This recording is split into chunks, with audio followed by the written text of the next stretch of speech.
The Italian Wine Podcast presents The Jumbo Shrimp Guide to Italian Wine, a new book for curious wine lovers, narrated in weekly installments. Join us on our journey through Italian wine. Hello and welcome to another installment of the Jumbo Shrimp Guide to Italian Wine, presented by the Italian Wine Podcast. As always, my name is Joy Livingston, your narrator for this series. The Jumbo Shrimp Guide to Italian Wine is intended as a quick, lighthearted crash course on Italian wine. The material provides a great opportunity for serious wine scholars to refresh on the basics or to use as a reference. At the same time, we hope to bring new fans of Italian wine up to speed. If you're wondering how to get a copy of the book, the Kindle version is available on Amazon, and the paperback is available from positivepress.net. We'll also send you a complimentary paperback copy if you donate any amount to the Italian Wine Podcast while supplies last. Find details at italianwinepodcast.com or on our social media channels. Our topic this week is Great Italian Grape Families. So pour yourself a glass, sit back, relax, and join this journey through Italian wine. Great Italian Grape Families. It's not just people that have families, some grapes do too. One of the things that can be confusing about Italian wine is the numerous grapes that share common or similar names. And whilst this can be a tricky topic, when you really dive deep, there are how many Malvasia? It is possible to make it much simpler. We've selected the most famous of these grapes and handily divided them up for you. Families. These are grapes that not only share a name but are also related. Moscato. Let's start with the hardest. Not all Moscato are related. However, most are, and so we call them a family. Moscato, or muscat in English, shows itself in a range of skin colors, from yellow to pink to rosy red and even some which border on a deep garnet. A common thread shared by this family, and perhaps its most recognizable trait, is a distinct aromatic quality. Aromas of orange blossom, pineapple, honey, sage, and rose are typical of this sweet-smelling family. Key members. Moscato Bianco. The most abundant of all the family members, Moscato Bianco has been shown through scientific studies to be the progenitor from which all other Moscato varieties have evolved. This is the grape from which the delicious Moscato d'Asti wine is made. Moscato di Alessandria Zibibbo. Moscato di Alessandria, also called Zibibbo in Sicily, is the offspring of Moscato Bianco. Highly associated with the island of Pantelleria, Moscato di Alessandria makes profound dry and sweet style wines that are incredibly aromatic. Lambrusco. The famous red grape used to make delicious sparkling wines in Emilia-Romagna, the Lambrusco family is having a rightful comeback. Mainly associated with Emilia-Romagna, the Lambrusco clan is likely Italy's oldest family of native grapes.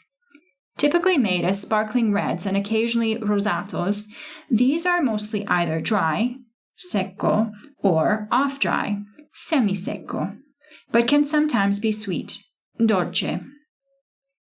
They are often floral and fragrant, delicious with cured meats. Key members.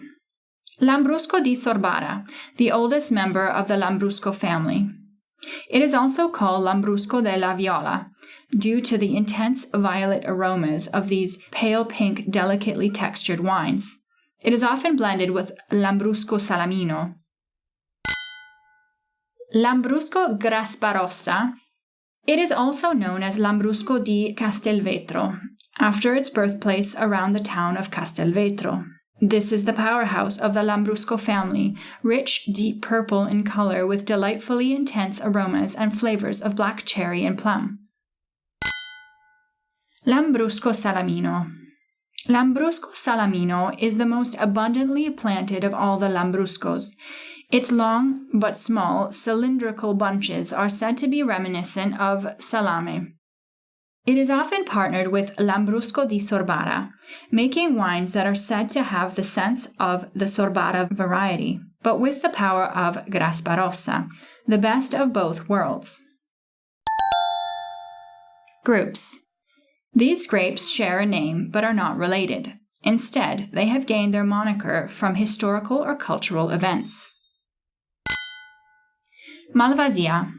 Perhaps the most confusing and extensive group of grapes in Italy, with more than 17 members, they seem to be everywhere. The fact that at least 17 grapes sport the Malvasia moniker in Italy hints at Malvasia's once unbeatable fame.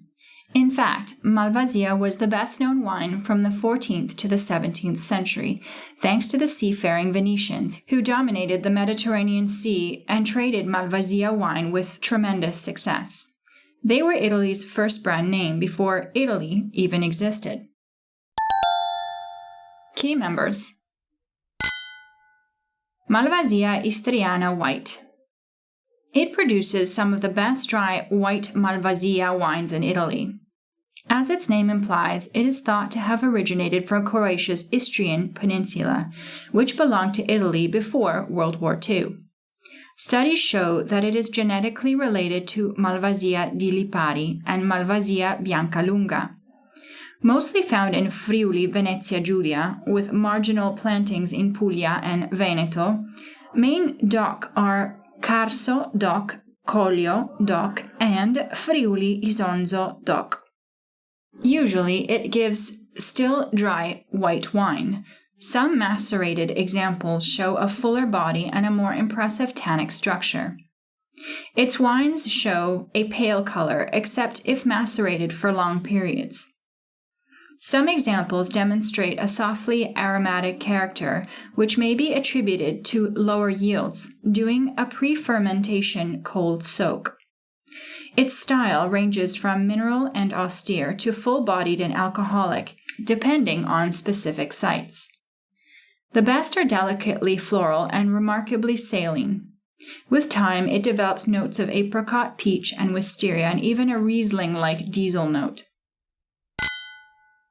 Malvasia di Candia Aromatica White. Producing wines that have mildly aromatic notes of tropical fruits and spices. Malvasia di Candia Aromatica is typical of the Emilia part of Emilia-Romagna. There it makes varietal wine. It is also found in Lazio, as well as Lombardia, where it shows up in blends of Oltreppo Pavese. Note that Malvasia di Candia Aromatica is completely different from Malvasia Bianca di Candia, which is a non-aromatic variety and generally considered to be of a lower quality. Greco. A small but mighty group that is important as they are often confused with not only each other, but where they come from. Although it possesses a short, sweet name, understanding the Greco group can be somewhat challenging. It does not in fact refer to the wines being from Greece, but instead is another brand name given to wines made in the Greek style, which tagged onto the popularity started by the interest in Malvasia. Key members. Greco. The easiest Greco to remember is Greco, but equally important to remember is that Greco is the name of the grape variety. Greco di Tuffo is the name of the denomination in Campania that produces wine using the Greco variety. The name of the variety is simply Greco. Calling the variety Greco di Tuffo is incorrect, yet a common mistake. A truly great white grape of Italy, Greco's wines show depth and impressive structure. A nice golden yellow hue, high alcohol, a rich palate, and unmistakable oily mouthfeel, yet with marked acidity. Aromas run the gamut, from flowers to peaches and honey. Best of all, the wines drink well when young and have the potential for great aging. In fact, as soon as you put this book down, go and find one. Greco Bianco. Here we go again, and the confusing life of the Greco group. Greco Bianco is the name of a grape variety, but Greco di Bianco is the name of a DOC in Calabria responsible for making ripe, honeyed, air-dried wines from the Greco Bianco grape. Trebbiano. A group that shares not only their name but also many character traits. Trebbiano's group members are characterized by high vigor and yield, long and large bunches, late ripening, and are very adaptive to different terroirs. This explains why, over the centuries, these altogether different varieties have been lumped together and named together. Key members: Trebbiano Abruzzese. Here we go again. The correct name of this grape is Trebbiano Abruzzese, while Trebbiano d'Abruzzo is the name of its wine. Unlike most other Trebbianos, the grapes of Trebbiano Abruzzese remain deep straw green, even when ripe. Pale straw lemon in color, wines of Trebbiano Abruzzese exude scents of lemon and peach, with a hint of white flower. The dense texture noted on the palate is supported by bright acidity and mineral savoriness. Reductive winemaking with this variety is gaining currency. The drawback with this is that wines resemble Sauvignon Blanc rather than expressing the true characteristics of Trebbiano Abruzzese. Trebbiano Toscano. The most widely planted white variety in Italy and also found across the border in France, where it is known as Ugni Blanc. Undeniably Italian, one fun fact about this variety is that it was used to create Vidal, one of the most commercially successful hybrids, famous for its role in the production of many Canadian ice wines. Wines to try. Schiava Gentile, also known as Schiava Piccola, due to its small though sometimes medium-sized bunches. Late ripening, low yields, and small berries give it a reputation for producing quality juice. Tasting note. Schiava Gentile produces reds that are dark pink to pale ruby in hue, with fresh red fruit, red currant, sour red cherry, strawberry, and floral notes, buttercup, and violets. The Rosato is prized thanks to its perfumed aromas, light body, and high acid. Schioppettino. Virtually extinct by the 1970s, Schioppettino was revived in large part by the Rapuzzi family, owners of the Ronchi di Cialla estate, vital in getting this grape recognized by the DOC.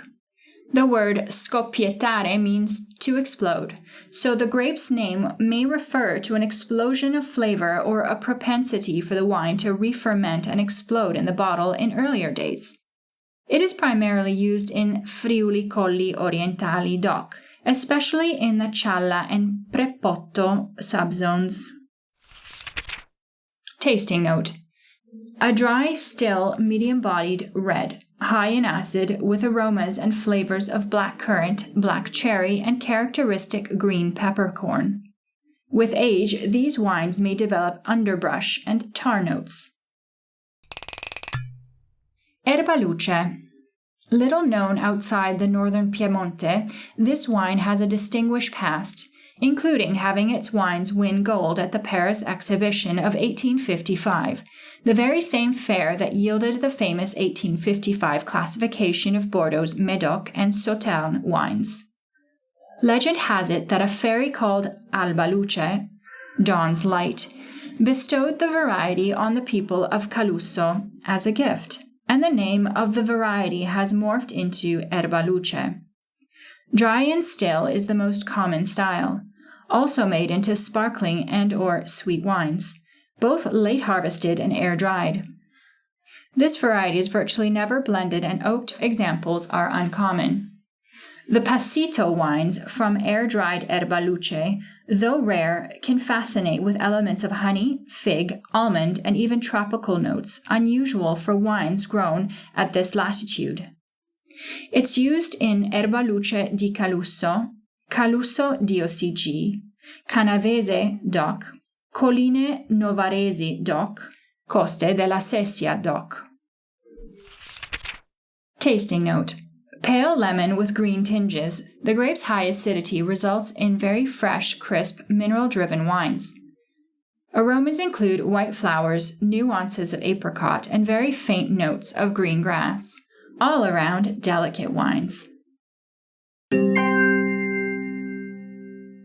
Thank you for listening to this installment of the Jumbo Shrimp Guide to Italian Wine. We'll see you again next Thursday, and remember, the Kindle version of the book is available on Amazon and the paperback is available from positivepress.net. You can also get a complimentary paperback copy by donating any amount to the Italian Wine Podcast while supplies last. Find Italian Wine Podcast on Facebook and Instagram. Our Twitter handle is @ItaWinePodcast, and check out @MamaJumboShrimp222 on TikTok. This has been the Jumbo Shrimp Guide to Italian Wine, presented by the Italian Wine Podcast, an advanced listen to the Italian wine story. Join us next week as we continue our narrative journey.